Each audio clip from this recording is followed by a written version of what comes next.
सभी को नमस्कार। Chemistry bye Kapil Dange sir YouTube channel पे अपन पढ़ रहे हैं हैलोजन डेरिवेटिव्स। इसके पार्ट 16 में अपन ने पढ़ा था आइडोफॉर्म और पार्ट 15 में अपन ने कंप्लीट किया था क्लोरोफॉर्म। आज अपन इसके पार्ट 17 में पढ़ेंगे टेट्राहेलोजन डेरिवेटिव्स। टेट्राहेलोजन डेरिवेटिव्स मतलब क्या है कि अगर एल्केनों में से किन्हीं 4 हाइड्रोजन परमाणुओं को 4 हैलोजन परमाणुओं द्वारा प्रतिस्थापित कर देते हैं तो क्या बनता है, टेट्राहेलोजन डेरिवेटिव बनते हैं। एक बहुत ही इंपॉर्टेंट टेट्राहेलोजन डेरिवेटिव आज अपन पढ़ेंगे और वो है कार्बन टेट्राक्लोराइड। कार्बन टेट्राक्लोराइड या टेट्राक्लोरो मीथेन। मतलब मीथेन में कार्बन पर 4 हाइड्रोजन उपस्थित होते हैं। उन चारों हाइड्रोजनों को अगर क्लोरीन द्वारा प्रतिस्थापित कर दिया जाए तो क्या बनता है, CCl4। इसी को कार्बन टेट्राक्लोराइड या टेट्राक्लोरो मीथेन कहते हैं। इसका जो व्यापारिक नाम है, व्यापारिक नाम वो है पाइरीन। CCl4 को पाइरीन भी कहते हैं, ये इसका व्यापारिक नाम है। अब देखिए अपन देखते हैं इसका सिंथेसिस। संश्लेषण अगर अपन देखें तो पहली विधि क्लोरोफॉर्म से।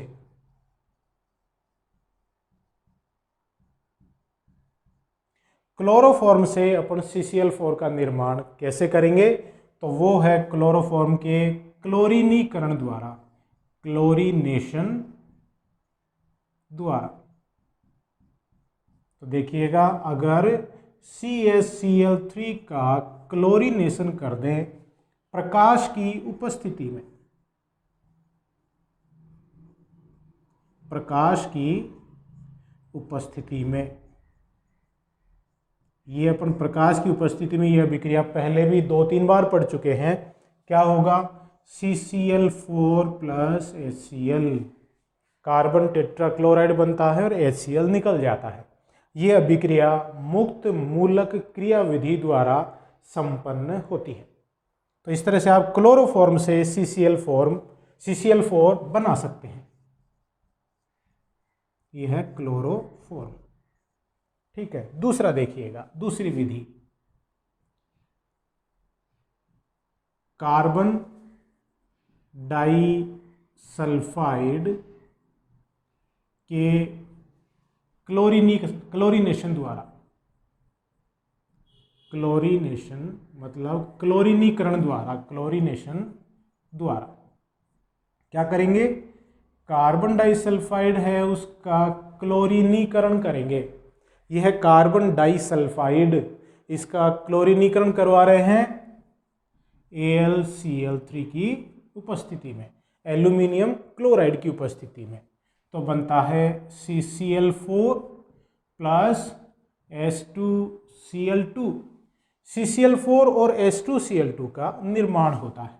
तो कितने Cl लग गए, उधर 6 है तो इधर मैं कर दूं 3Cl2। वो जो H2Cl2 है वो फिर कार्बन डाइसल्फाइड से क्रिया करेगा और बनेगा CCl4 प्लस H2। CCl4 तो ये हो गया यहाँ पे, और H2 कितने हो गए, मतलब सल्फर, सल्फर कितने हो गए, 4 2 6 सल्फर परमाणु इसमें से निकल जाते हैं। तो कार्बन डाइसल्फाइड है उसका अगर आप एल्यूमिनियम क्लोराइड की उपस्थिति में क्लोरीनीकरण कराते हैं तो कार्बन टेट्राक्लोराइड का निर्माण होता है। तो यह है कार्बन टेट्राक्लोराइड।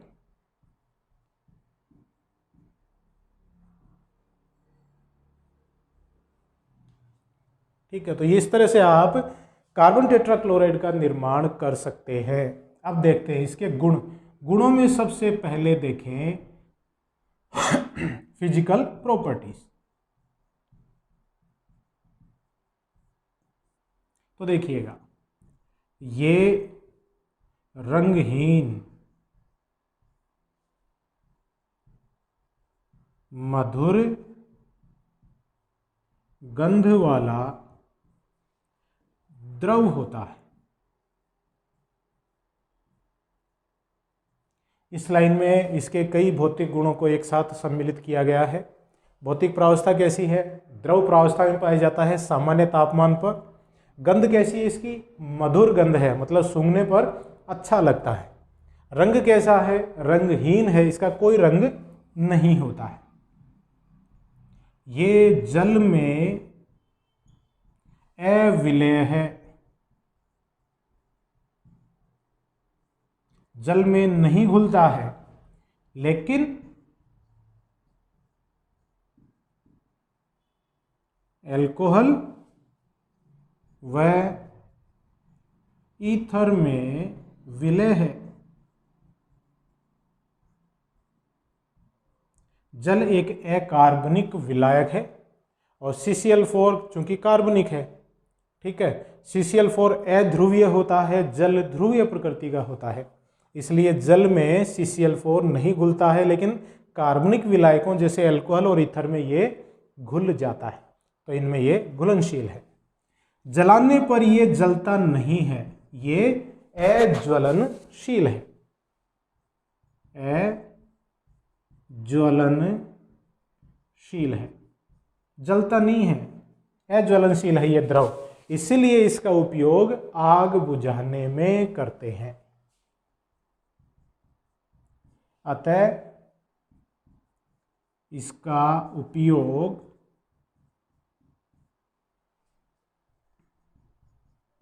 आग बुझाने में किया जाता है, क्योंकि ये अज्वलनशील है। तो ये है इसके कुछ भौतिक गुण। अब देखेंगे अपन इसके रासायनिक गुण।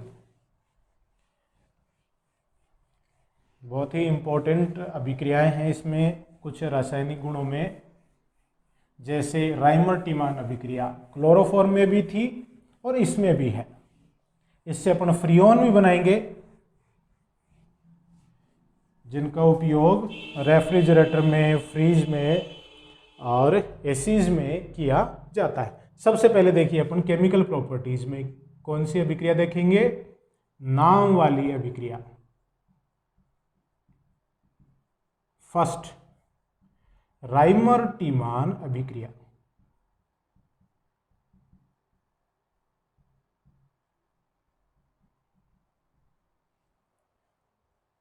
राइमर टीमान अभिक्रिया अपन ने क्लोरोफॉर्म में भी पढ़ी थी और राइमर टीमान अभिक्रिया कार्बन टेट्रा क्लोराइड में भी अपन पढ़ते हैं। किसकी अभिक्रिया होगी देखिएगा।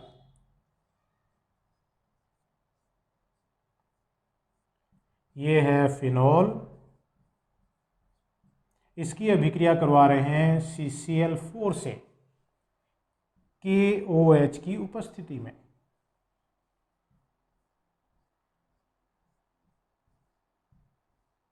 क्या बनेगा? सैलिसिलिक एसिड बनता है।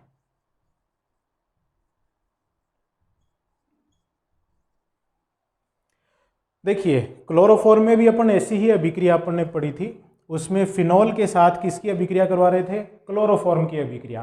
तो अगर यहाँ क्लोरोफॉर्म लेते हैं तो उत्पाद के रूप में क्या मिला? सैलिसैल्डिहाइड मिला।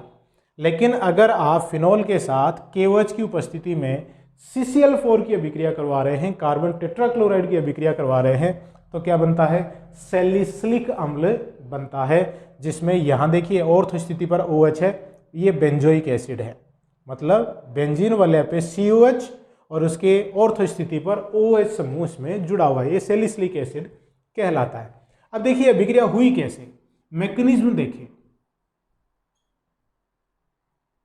मैकेनिज्म में CCl4 से क्या निकला?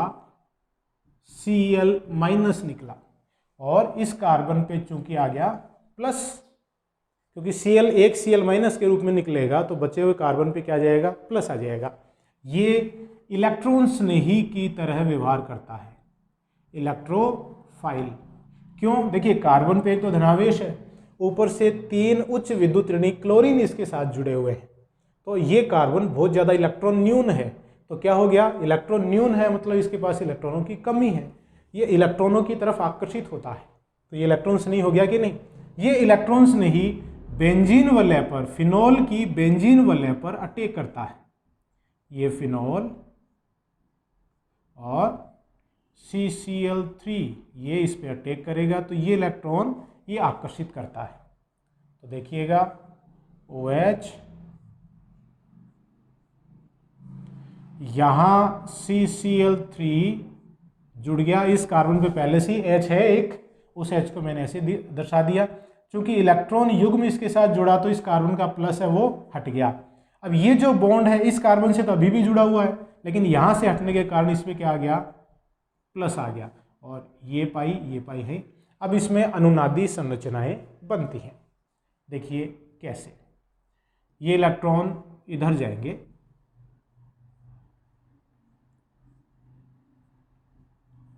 OH CCl3 ये H, तो यहाँ आ गया प्लस, ये पाई बॉन्ड है।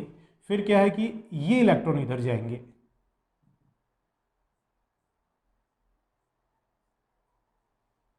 यहाँ आ गया डबल बॉन्ड, यहाँ डबल बॉन्ड, यहाँ OH है, ये CCl3 इसके साथ जुड़ा हुआ है, ये H है, यहाँ प्लस आ गया।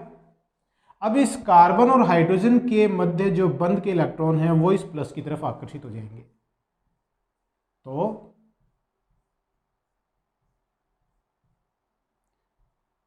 यहां डबल बॉन्ड, ये OH है, माइनस क्या निकल गया, H प्लस निकल गया, और ये कार्बन पे 3 Cl जुड़े हुए कि नहीं। अब देखो जुड़ा क्या, प्लस जुड़ा, इलेक्ट्रॉन्स नहीं, निकला क्या, H प्लस निकला, H प्लस भी इलेक्ट्रॉन्स नहीं है, तो इलेक्ट्रॉन्स नहीं जुड़ा, इलेक्ट्रॉन्स नहीं ही निकला, तो अभिक्रिया कौन सी हो गई, इलेक्ट्रॉन्स नहीं प्रतिस्थापन अभिक्रिया। तो राइमर-टीमान अभिक्रिया है वो इलेक्ट्रॉन्स नहीं प्रतिस्थापन अभिक्रिया का उदाहरण है। अब अपन क्या करेंगे, इसका जल अपघटन। जल अपघटन में देखिएगा,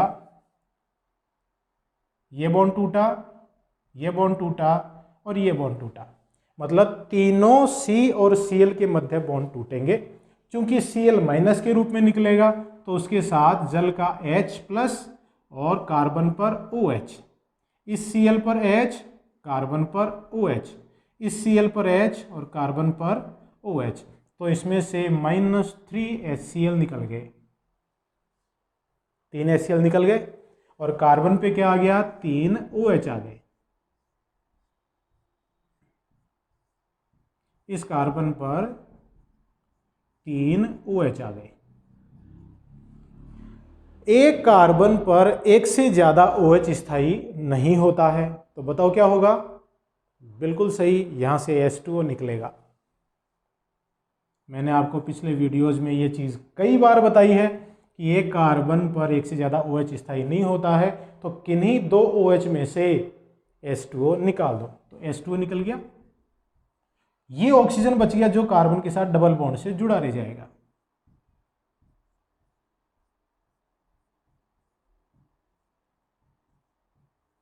तो ये क्या है, सैलिसिलिक एसिड है।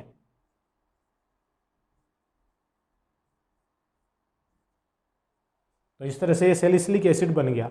यहां देखिए 3 HCl निकले हैं, अभिक्रिया किसकी उपस्थिति में करवा रहे हैं अपन, क्षार की उपस्थिति में। तो 3 HCl हैं, वो 3 KOH से क्रिया करके 3 KCl बनाते हैं और 3 H2O निकल जाएगा। तो इसका जो मुख्य उत्पाद है वो सैलिसिलिक एसिड है। सह उत्पाद के रूप में क्या मिला आपको, KCl प्राप्त होता है। तो ये है राइमर-टीमान अभिक्रिया, जिसमें मुख्य उत्पाद बनता है सैलिसिलिक एसिड। बहुत ही इंपॉर्टेंट रिएक्शन है, ठीक है। मध्यवर्ती क्या है इसमें, CCl3, यहाँ पे उसके ऊपर कार्बन पे प्लस है, इलेक्ट्रॉन्स नहीं प्रतिस्थापन, ये अभिक्रिया है। नेक्स्ट अभिक्रिया इसमें देखिएगा, फ्रियोन का निर्माण। कार्बन टेट्राक्लोराइड से अपन फ्रियोन कैसे बनाएंगे? एक फ्रियोन को अपन क्या कहते हैं? क्लोरोफ्लोरोकार्बन भी कहते हैं। तो नेक्स्ट अभिक्रिया है सिंथेसिस ऑफ फ्रियोन्स।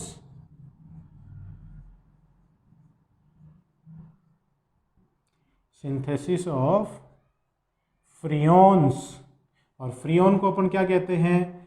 CFC, मतलब क्लोरोफ्लोरोकार्बन भी कहते हैं फ्रियोन्स को। उपयोग क्या है? रेफ्रिजरेटर में और एसी जो होता है ना, एयर कंडीशनर, उसमें ये शीतलक के रूप में काम में आता है। देखिए कैसे बनाएंगे। CCl4 की अभिक्रिया HF से करवा रहे हैं SbCl5 की उपस्थिति में, एंटीमनी पेंटाक्लोराइड की उपस्थिति में। तो देखिए यहाँ पे 2 HF लगेंगे और बना CCl2F2 plus 2HCl। Dichlorodifluoromethane, dichlorodifluoromethane इसको कहते हैं। और ये क्या है? फ्रियोन 12। तो फ्रियोन 12 का सूत्र क्या है? CCl2F2। तो यह है फ्रियोन का निर्माण अपन इस तरह से कर सकते हैं। तीसरा देखिएगा हाइड्रोलिसिस।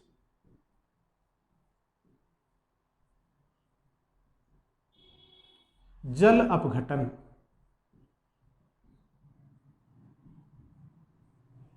कार्बन टेट्राक्लोराइड का जल अपघटन अपन कैसे करेंगे? तो जो CCl4 है उसका जल अपघटन 2 प्रकार से होता है। 2 प्रकार से जल अपघटन करेंगे। देखिए कैसे। एक, कार्बन पे मैंने Cl, Cl, Cl और Cl, कार्बन टेट्राक्लोराइड है, इसका जल अपघटन कर रहा हूं एक्वस KOH की उपस्थिति में। जलीय KOH की उपस्थिति में ध्यान रखिएगा कार्बन और हैलोजन के मध्य बंध का जल अपघटन होता है। ये भी अपन कई बार पहले देख चुके हैं। तो ये चारों बंध टूटेंगे। चारों बंध टूटेंगे तो देखिए क्या होगा। ये यहाँ से टूटा, ये यहाँ से, ये यहाँ से और ये यहाँ से। क्या होगा? Cl की तरफ H, कार्बन की तरफ OH, Cl की तरफ H, कार्बन की तरफ OH, Cl की तरफ H, कार्बन की तरफ OH, Cl की तरफ H, कार्बन की तरफ OH। तो 4 HCl निकल गए, -4 HCl निकल गए। और कार्बन पर क्या आ गया? 4 OH आ गए। फिर वही चीज, एक कार्बन पर एक से ज़्यादा OH स्थायी नहीं होता है, तो यहाँ से H2O निकल गया। फिर भी देखिए 2 OH बच गए एक कार्बन पे, तो स्थायी नहीं होंगे, तो यहाँ से भी क्या होगा? H2O निकल जाएंगे। 2 H2O निकल गए, 2 H2O। अब देखिए इस कार्बन पे एक ऑक्सीजन ये बच गया और एक ऑक्सीजन ये बच गया। ये दोनों ऑक्सीजन हैं वो कार्बन के साथ डबल बॉन्ड से जुड़े रहेंगे। तो क्या बन गया? कार्बन डाइऑक्साइड बन गया। तो CCl4 का अगर एक्वस KOH की उपस्थिति में जल अपघटन कराते हैं तो जल अपघटन कैसा है? ये पूर्ण जल अपघटन, ये पूर्ण जल अपघटन है। दूसरे प्रकार का जल अपघटन देखिए, आंशिक जल अपघटन।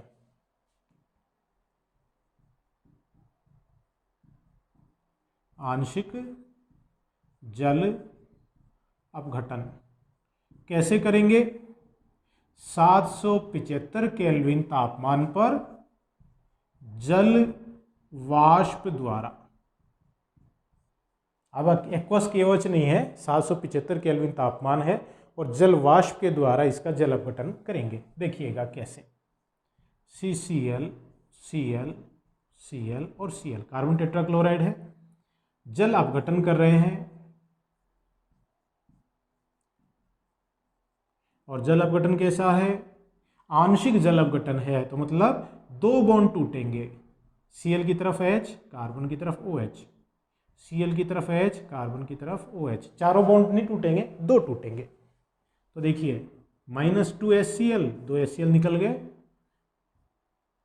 यहाँ OH आ गया, यहाँ OH आ गया, ये Cl और ये Cl, दो Cl की जगह दो OH आ गए।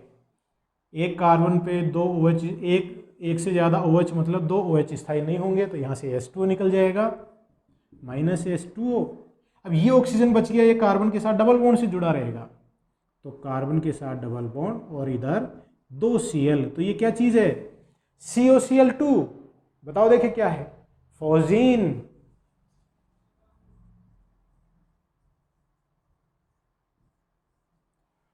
ये फोजीन है, पॉइजनस गैस है। क्लोरोफॉर्म भी प्रकाश की उपस्थिति में ऑक्सीजन से क्रिया करके फोजीन बनाता है। बहुत ही पॉइजनस गैस है, जहरीली गैस है ये। तो इस तरह से आंशिक जल अपघटन कराएंगे CCl4 का तो फोजीन गैस का निर्माण होता है। नेक्स्ट देखिएगा, अपन देखते हैं CCl4 का अपचयन।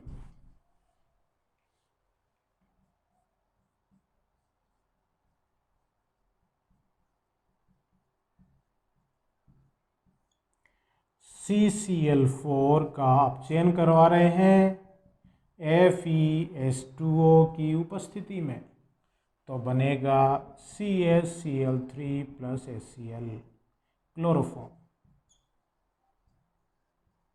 तो क्लोरोफॉर्म के क्लोरीनीकरण से कार्बन टेट्राक्लोराइड बना सकते हैं, और कार्बन टेट्राक्लोराइड के अपचयन के द्वारा क्लोरोफॉर्म का निर्माण किया जा सकता है।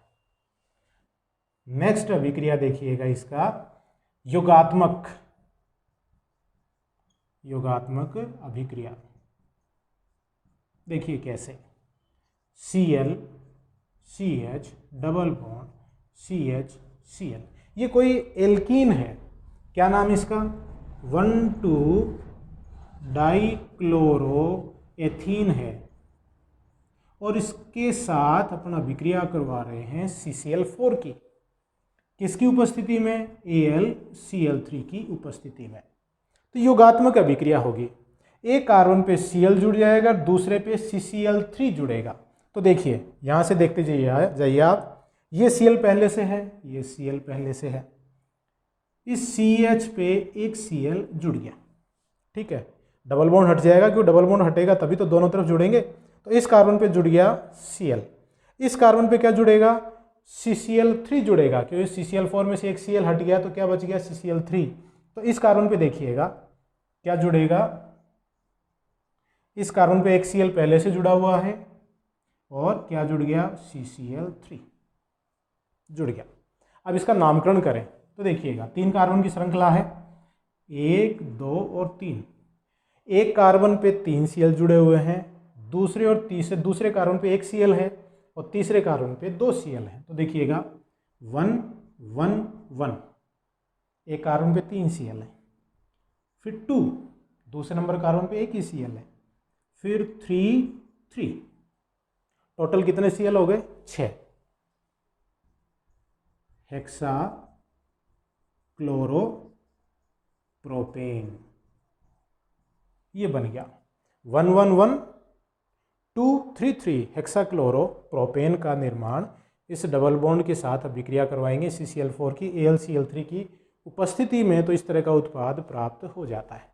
तो यह है इसकी योगात्मक अभिक्रिया। तो ये थे कार्बन टेट्राक्लोराइड के भौतिक व रासायनिक गुण। अब अपन पढ़ेंगे कार्बन टेट्राक्लोराइड के अनुप्रयोग, मतलब यूजेस, क्या काम में आता है ये। Usages of CCl4, carbon tetrachloride के यूजेज क्या है? तो सबसे पहला यूज, आग बुझाने में, क्योंकि ये स्वयं अज्वलनशील है, इसलिए आग बुझाने में इसका उपयोग कर सकते हैं। दूसरा, फ्रियोन्स के निर्माण में, अभी अपन ने किया, और फ्रियोन्स का उपयोग रेफ्रिजरेटर और एसीज में शीतलक के रूप में किया जाता है। नेक्स्ट, सैलिसिलिक एसिड के निर्माण में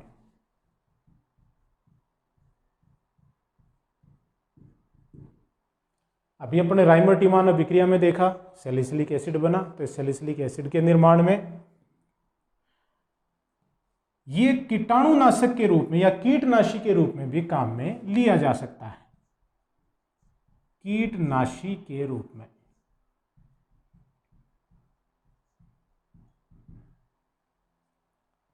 नेक्स्ट, फीताकर्मी और हुकवर्म नाशी के रूप में। फीताकर्मी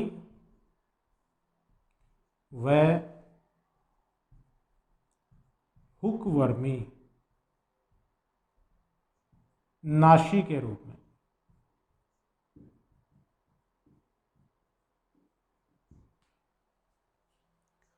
टेपवर्म फीताकर्मी कीड़ा, मतलब ये एक प्रकार का कीड़ा होता है, या फिर यो कहें अपन बायोलॉजी में अपन पढ़ते हैं, देखिए एस्केरिस है, प्लेटिहेल्मिन्थस है, उस तरह का ये पेट में बीमारी पैदा करने वाला कीड़ा होता है, उसको नष्ट करने के रूप में अपन काम में ले सकते हैं।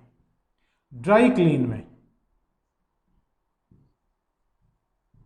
कपड़ों की जो ड्राई क्लीन है उसमें भी इसका उपयोग किया जा सकता है। तो ये है यूजेज ऑफ कार्बन टेट्राक्लोराइड, इस तरह से अपन इसका यूज कर सकते हैं। तो ये थे कार्बन टेट्राक्लोराइड। इसी के साथ इस चैप्टर हेलोजन डेरिवेटिव्स में अपन पढ़ चुके हैं एल्किल हैलाइड कंप्लीट।